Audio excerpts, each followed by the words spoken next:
What's going on, guys? It's Basilia12 here, coming at you another video, and I'm recording late at night. I'm sorry for the possible late upload. I haven't exactly decided when I was going to upload this. I am going to be talking a little softer, because there are people, well, my wife is sleeping, so we're just going to hop right on into the game. Turn the volume down a little bit. So this video is basically, it's going to be a follow-up of a lot of videos that I've been putting up, and it's with this one deck that I've been using. I did indeed use it on ladder on my higher account, where I have level 8 Musketeers. Night Witch and Bandit are both level 1 on my other account. Zap, so to let you know, I'm around 4,000 with level 8 Musketeers, level 12 Zap, level 1 Bandit and Night Witch, level 8 Pump, level 8 Battle Ram, level 8 Ice Golem, and level 11 Ice Spirit. So it does work on ladder. It can get a bit challenging if they are rocking a Fireball one level higher than your 3 Musketeers, so that's why I wouldn't super recommend it on ladder, but it does work very, very well. I have had a lot of success. I was able to push up to about 4,200, so go up about 200 trophies, and then I ended up losing it all because I started playing around with other decks, but that's besides the point. This deck is a 3 Crown Master. Just look at my log. These are the tournament matches. Wait, yeah, okay, so I'm 6-0. So I just started a new classic challenge, and I am 6-0. And these are all my matches: 1, 2, 3, 4, 5, 6. So the first one, 3 Crown, 3 Crown, 3 Crown, 2 Crown. I could have gone for the 3, but I decided to go for the safe 2. Because he was running a Hog Rider deck, and I just wanted to get on to the next battle. 3 Crown against a Golem Graveyard, and 3 Crown against another deck. There was one replay. Oh, here we go. Where I was playing a giant pump deck. Yeah, we'll watch this. Basically, what you want to be doing is creating a pump advantage. And with this guy, neither of us really had counters to each other's pumps. Actually, he did. He had Fireball. So he pumped up. I decided to pump up as well. I did note that during this game, I was sort of tracking my elixir because he was spending about the same as me, and I do believe, I haven't watched this replay yet, but I do believe he was sitting on 10 elixir quite a bit. So he goes out of that lane, so I decided to push opposite lane. His Executioner Tornado, which is the perfect counter to what I just to that push. So then I dropped my 3 Musketeers because that's my only real counter to the giant. He throws out the Fireball, so I know he has Fireball now. And at this point, I'm like, okay, I'm just gonna have to be playing this pump game with him. So I have to get another pump down on the board, which is what I'm going to do. He pumps up, so I have to pump up again so I can stay even with him. Mostly so he can't overwhelm me. There were instances in games where I was playing where I literally just pumped and then it came with like a full-fledged punish, which is like all their elixir they just invested in. I was able to stop it pretty well with like the 4 elixir I had along with the elixir I was able to get from the pump. So right here I'm going to drop 3 Musketeers again to stop this giant, because I do not want the giant to be in the tower. This was a difficult situation for me to be in. I sort of decided, look, okay, I'm going to lose this right tower, which I do. And I'm pretty far behind right now. But the nice thing is that it's not too difficult to make a comeback with this deck because of its ability to go really crazy with split lane pressure in overtime. So what I'm doing right now, I'm keeping the two musketeers sort of safe, and then he drops his giant. So I'm like, okay, so I'm gonna see if I can protect them a little bit. The problem with this deck that I'm running into a little bit is that I do only have a level 6 Ice Golem, so it does not destroy Skeleton Army. And right here, this is where I just start going crazy on him. This is where the deck really shines, is in double elixir time. So then I take that second tower. I'm gonna drop another 3 musketeers, probably back, so that I can build up a solid push against him. We don't drop Ice Golem to distract, and that was a nice little 2 crown victory against Wallace. So as you can see, I'm winning a lot more than I'm losing. There was one case when I did lose, but that was because it was this one. That was because I had to do something. So there's like a really long period of time in which I wasn't playing. So we'll show you how this does against Beatdown. First we'll show you how it sort of does against like Bait Bandit. This is sort of, in my opinion, this is like the new type bait deck, because the Bandit is, in my opinion, it is quite possibly one of the, probably the strongest card in the game right now. If you have the Bandit, I highly recommend you using it. It is incredibly strong. That quick charge time and health boost it got really helped it out a lot. So I think even here, he has to answer something, because before the buff, the tower would have taken out the Bandit, but now they have to respond, and quickly. So I am getting used to the timing. I did drop the battle ram defensively because I did not want that. I did not want that Bandit to lock onto my tower at all, so dash damage does quite a lot. I do have to zap this Mega Minion because I do not want to get a hit on my tower. And also there's nothing I can really zap in his deck, because zapping Goblin Barrel, in my opinion, is not too worth it. I'm going to be dropping Night Witch and Bandit here. Just keeping the damage low on my towers. And what I'm doing right now, I'm just waiting for, I'm not doing anything too crazy, but I'm waiting for double elixir. And I am able to take his tower right here. I'm not 100% sure. Actually, this guy doesn't give up.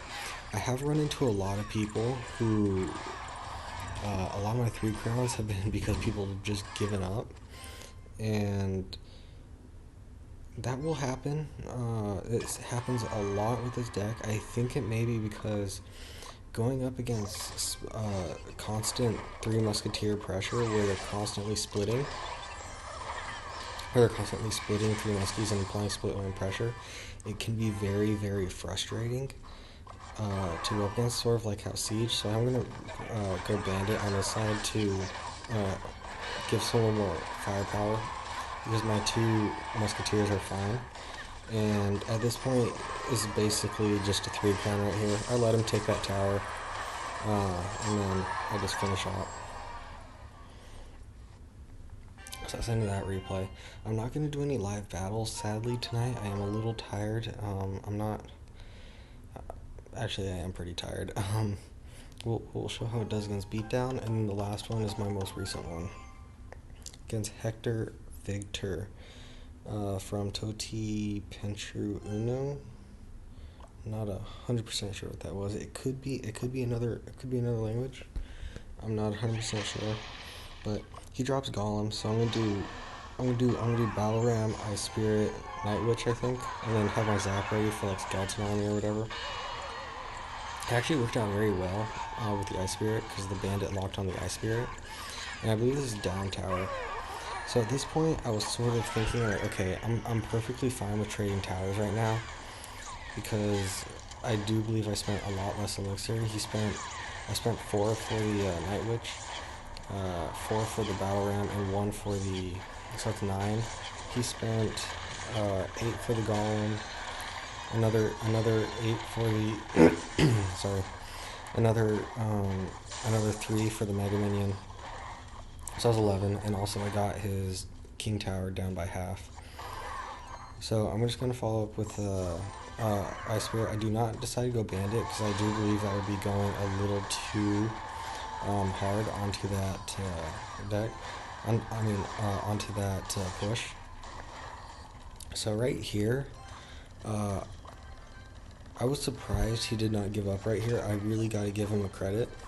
He did persevere. I like people like this, but I'm still going to make him work for that. He does eventually end up zapping it just to take it down, and I also end up zapping his I also end up zapping his left tower to take it down and then just finish up for a 3 crown. The problem with this deck is that you don't really have a lot of direct damage. Yep, see, there he zaps it. I do decide to lose a pump here because I am heading in double elixir time, and I'm perfectly fine being pumpless in double elixir time because my deck will do a lot better than his. Because I can constantly be applying pressure on both lanes like I'm doing right here. I have 2 Musketeers defending the one lane, and then I have a Battle Ram Musketeer Bandit in the other lane. And that picks up a nice 3 crown against Hector Figure. Well played. And then this last one, it's funny, this is the most recent one, and I have trouble remembering like what I was doing. But I'm gonna start off with Pump. It was a little, okay. So I think this is the one where I pumped, and then he did a massive. Oh no, it wasn't. Okay, so I just pumped. I know I'm gonna have to do 3 muskies to deal with this giant, and the reason why I'm not going opposite lane is because I pumped, I'm running low on elixir, and I would lose the tower if I did what I was gonna do. So right here, I have to take a, let me count, 5, 10, 14, plus 3, 17. I have to take a 17 elixir push, and I was able to defend it with 9 elixir for the 3 musketeers, 2 elixir, so 11 elixir. Yeah, so I was able to defend it with it for about 11 elixir, plus the bandit, but the bandit also was able to provide value. So about 14 with a counter push. And here again, I have to drop my 3 muskies. I do group them all together this time because I don't think he has fireball, which he ended up having. So that was a little unfortunate. But he still had to like log or do something, so I was banking that he didn't, but he did, so I knew he was low on elixir right now. So I go, I have my battle ram, and also I have my bandit coming in. I love the bandit. Her charge does so much damage. I think it does something like 300, or I think it does over 300, I think almost 400. It's quite impressive at level 1, so I would say that if you are higher up in trophies, which I'm not sure how many of you are, but where I am, a level 1 bandit is fine. It's not like the Night Witch though, where I'm at, you'd want the Night Witch to be like level 2. It can't really overcome that big of a difference as the Night Witch does, because the Night Witch is still incredibly strong and remains pretty consistent throughout her levels. All that really changes is her damage and the level of her bats. So right here, it basically, what it turns into is a race to who can get the 3 crown the fastest. And I do end up winning. I was panicking a little bit here at the end, as you can see, but I wasn't quite paying attention to the amount of damage I was doing to his King Tower. So that's good game to Max from CZ Odapod Padlissy. These are some hard clan names when I play at night because I'm playing against a lot of foreigners. So this is the deck right here. It is incredibly strong in challenges. I highly recommend you trying it out. I am 6-0, and I have a level 6 Ice Golem. That's the only card in this deck that is not tournament standard. For ladder, it is very, very strong as long what the it's very very strong. The card levels I would recommend uh, being around, uh, well, comparable to what you're facing. So, for instance, if you're facing a lot of level 10 goblins or whatever, you'd want like a level 9 zap, or you'd want your ice spear also to be able to get to their tower and do damage, because sometimes that may be an option you want to do. Bandit Night Witch, I would not say you really need them a high level. I mean, on my account where I'm around 4,000, they're level 1 and I'm doing perfectly fine. Pump, I would recommend it to be at least level 6. This could work with a level 5 pump, like a very very low level variation. But then also that would mean you're a lot lower in trophies, where card levels uh, aren't as high as they are where I'm at right now, which is around 3,600. Three Musketeers, I would recommend having them sort of a suitable level for where you're at. So right now I'm sort of in the 3,500, 3,600 range. A lot of people have level 8 Fireball. That's why you want to be splitting them so that you still have something to work with. It's just something that's going to happen, and you have to deal with it. But tournament wise, incredibly strong deck. I've been able to beat all types of variants with it. Zap 8 does well against, because you can zap and also you can cycle extremely quickly in overtime with and constantly applying split lane pressure, which Zap 8 has a lot of trouble defending against. Is strong pushes coming from both lanes. It does well against Golem, as you saw in those replays. Drop Golem early. You want to do like Balrog Bandit. Very, very strong. Hog Riders, it does very well. You do want to drop your Bandit a little further back when you're dealing with Hog, so the Bandit can get the dash. So, because what I usually do Ice Spear to freeze the Hog, then the Bandit a little farther back to dash. The Hog will get 2 hits, and then preferably you would have Zap in rotation, and then now they have to worry about Zap on now they have to worry about the Bandit, because the Bandit with her buff, she has 320 damage on her dash. She has more hit points, and she dashes a lot quicker. And also you have Zap for in case they drop like a Panic Skeleton Army, and then you can get a lot of good damage on their tower. Night Witch, very versatile card. Get creative. She's supposed to die, but if she stays alive, that's perfectly fine, because her bats are really what you want her for. Other than that, that's all I really have to say about this deck. Be prepared to see more videos that are covering this deck in the future. I am enjoying it a lot right now, and if I don't want to jinx it, but if I do very well in this classic challenge, I will share that with you guys. So this is going to be the end of the video. This is Basili12 signing off. Hope you guys are having a fantastic day or night, and I'll talk to you guys in the next video.